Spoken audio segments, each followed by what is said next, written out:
Indonesian students protest against state spending fuel price hike.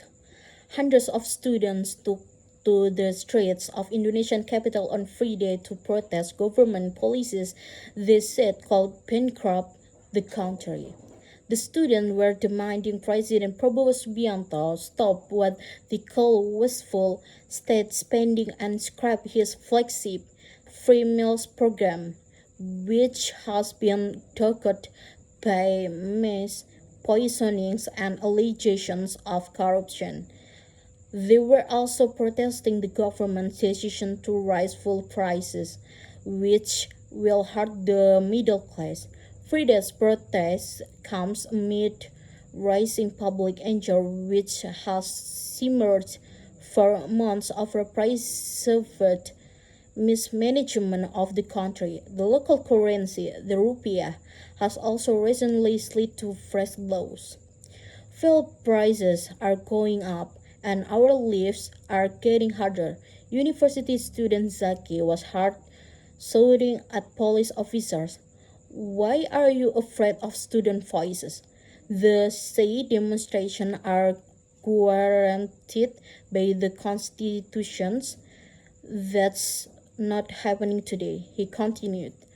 Pictures from the protest show policemen holding shields trying to stop the students are there marched towards the Hotel Indonesia Rondan boat at Jakarta landmark.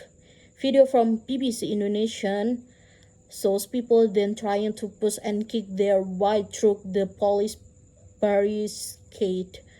Some objects can also be seen being thrown into the air. There were no immediate report of injuries. On social media, the protest was under the hashtag Menuju Indonesia Bangkrut, which means towards bankrupt Indonesia. The protest comes less than a year after last August's violent anti-government protests, when the death of a delivery rider sparked anger over elite rule and alleged state mismanagement.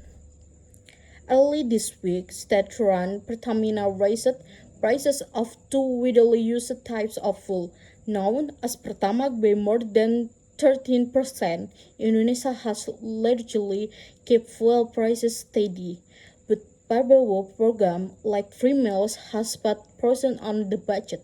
Free meals is the centerpiece of Prabowo agenda, and it figured heavily in his 2024 presidential campaign.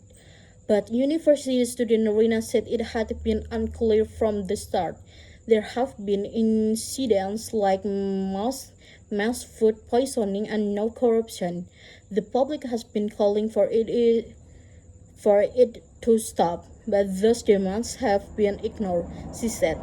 At an annual cost of 2018, it aims to tackle child malnutrition, improve education outcomes, and stimulate the economy. Officials have described it as an investment in Indonesia's future. But last week, Prabowo fired the head of the agency responsible for the free meals program following mass poisonings and allegations of corruption.